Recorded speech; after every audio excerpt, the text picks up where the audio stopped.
Hi, this is Tess Jewell-Larsen. So, you may have heard quite often, that when you're feeling stressed, you go into a fight, flight, or freeze mode, but you're like, how is this even showing up in my life? I'm a professional. What does this mean in my professional life? Well, that's what we're here to talk about today.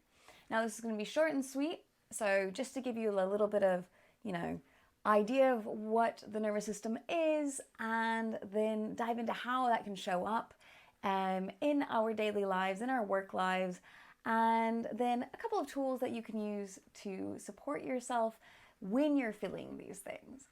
And if you need any extra support, by all means, reach out. You have my details in the link below, or you can go to tessjewellarsen.coach and book in a call with me. So let's get started.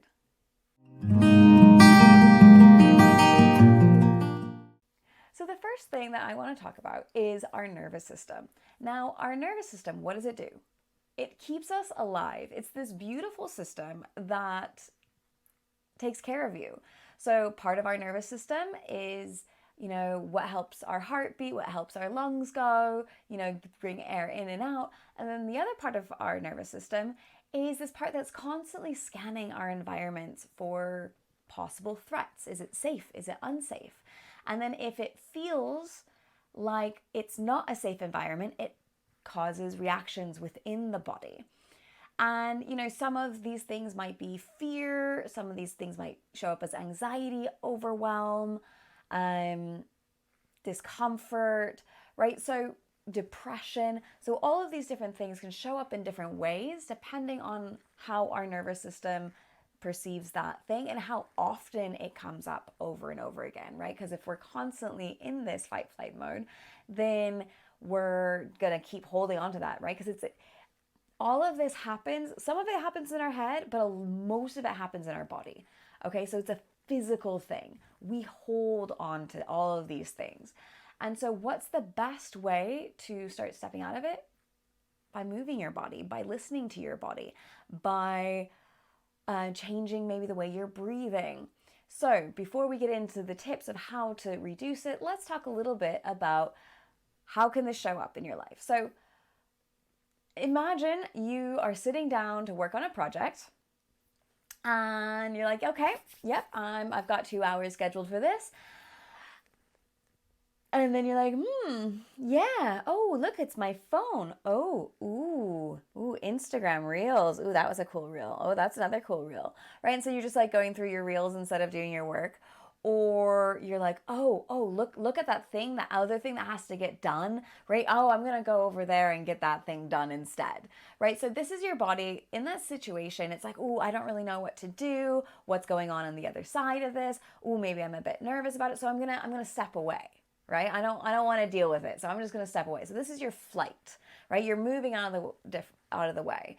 And you can also kind of think of this as like an escape, right? And sometimes an escape isn't stepping away, it's doing lots of things. So it's doing lots of other things that maybe you don't need to get done in that moment. And we're just doing it because it makes us feel good because, we're getting things done. But then in the end, when we look back, we're actually not getting the things done that we need to get done. And then that makes us feel worse, right? And so that adds to our stress load. The other thing that you might notice is you get, defensive, you get angry about things.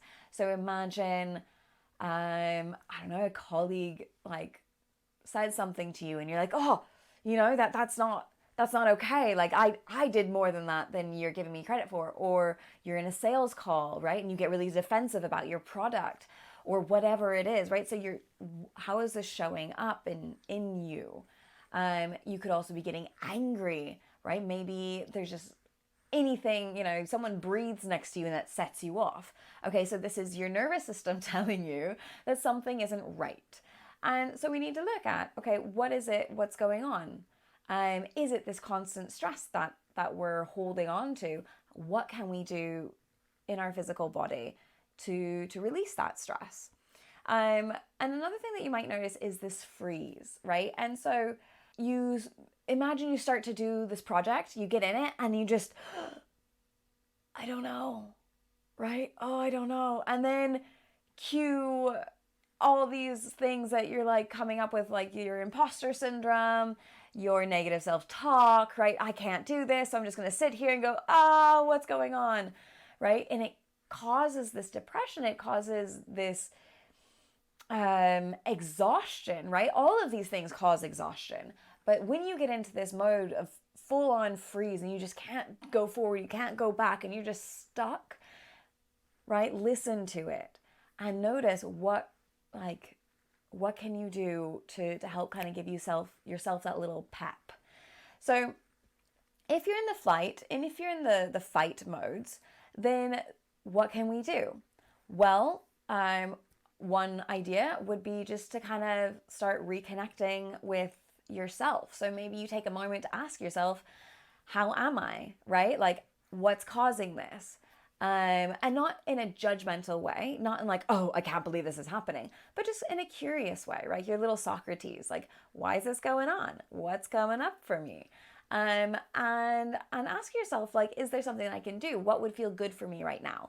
Would it be, right? Because a lot of the stuff gets stuck in the body. So would it be to move? Like, if I'm holding on to all these things, maybe just moving and releasing my body can be a really good way. Maybe it's taking a moment to check in with the breath and asking, like, just kind of noticing, okay, how am I breathing? Can I start to slow down my breath? Now, if you're in a really sort of angry mode or really anxious, watching your breath might not be comfortable, right? Start with the movement first, little by little, slowing things down. So if you're in this sort of antsy mode, get active, get moving, and then little by little, once you start to get those things out, you're going to be able to slow things down a little bit. Okay, so that could be walking. And if you can't go outside, maybe just walking around the office, walking to get yourself a cup of tea or fill up your water bottle or whatever it is, right? Maybe this is just kind of stomping your feet. Maybe you're in a meeting and you can't do that. So maybe like under the table or like out of the screen, right? You're just kind of clenching your legs, you're clenching your fists, you're releasing it, right? You're getting out that physical tension.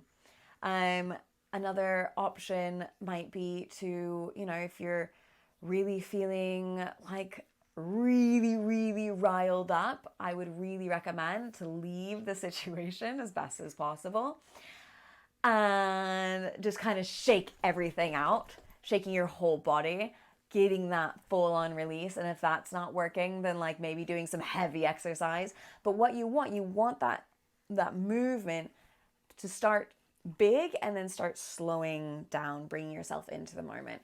Another option is if you're like, oh, I can't like really move a lot right now, like start taking your awareness out. Start listening. What can you hear in the distance? Little by little, bringing it to can you hear near you? What can you see in the distance? Little by little, closing in on what can you see near you? What can you feel, right? And this isn't necessarily with your fingers, but like with your feet, with your, maybe you feel your hair on your shoulders, your clothes on your skin. Maybe you're getting that feeling of the movement, right? Your fingers against your fingers. What can you smell, right? And all of these things, if there's a sense that really doesn't work for you right now, that's okay, skip it. But what can you smell, right? Can you smell, is there any scents around you? And sometimes in this, right, it might even be helpful to have like a little spray of like calming scent, like a lavender or something, right? To help calm you down if you're feeling really antsy.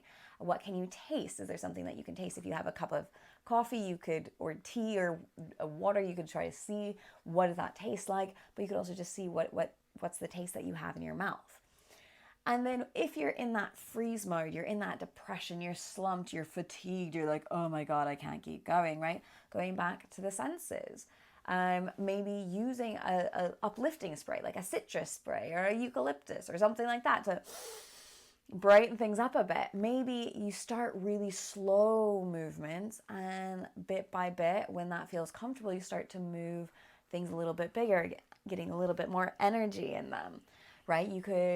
All of these things, you could use songs, like a song to calm you down, a song to pep you up, right? So just kind of playing around. And then, if you're really in that depressed mode and you do have a little bit of time, maybe just taking time for you and lying down, maybe listening to like a yoga nidra, a guided awareness, right? To give you that little bit of rest that your body needs, that comfort. You could also bring your arms. Sometimes it's really helpful to like, get a hug from someone, and that's not always possible. So you could bring your arms around your belly and just kind of hug yourself. Or you could do this in a meeting as well. You could just wrap your hands around and just gently hug yourself. People wouldn't necessarily know what you're doing, right? So all of these different things, there's lots of different things that you can do, but just kind of see what is arising for you. What's coming up? Is it causing you to have this flight fight mode? Is it causing you to have more of a freeze mode? And then what are the steps that you can take? Little tiny things that you can do. It doesn't have to take a long time, right? To start giving back to you. And you can do this throughout your day. I do really recommend at the beginning of your day kind of checking in as well and asking yourself, like maybe in your morning shower, right?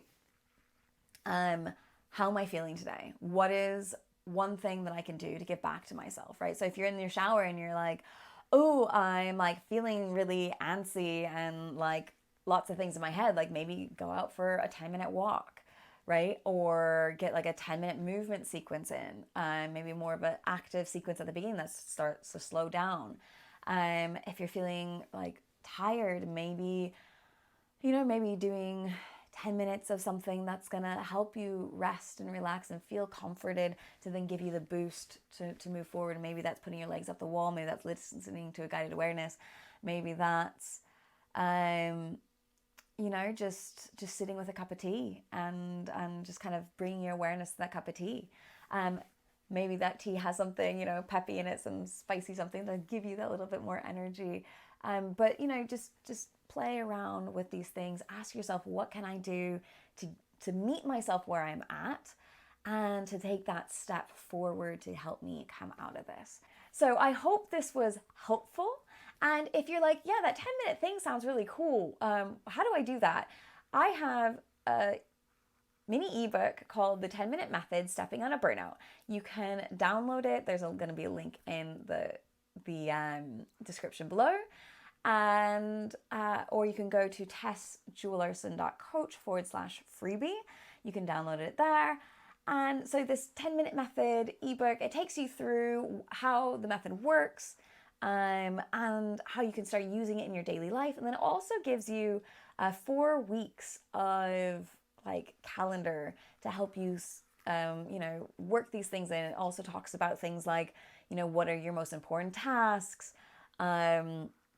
what's an affirmation that maybe you can be working on that week to like lift you up, right? So there's a little extra things in there as well to give you that extra boost to move forward.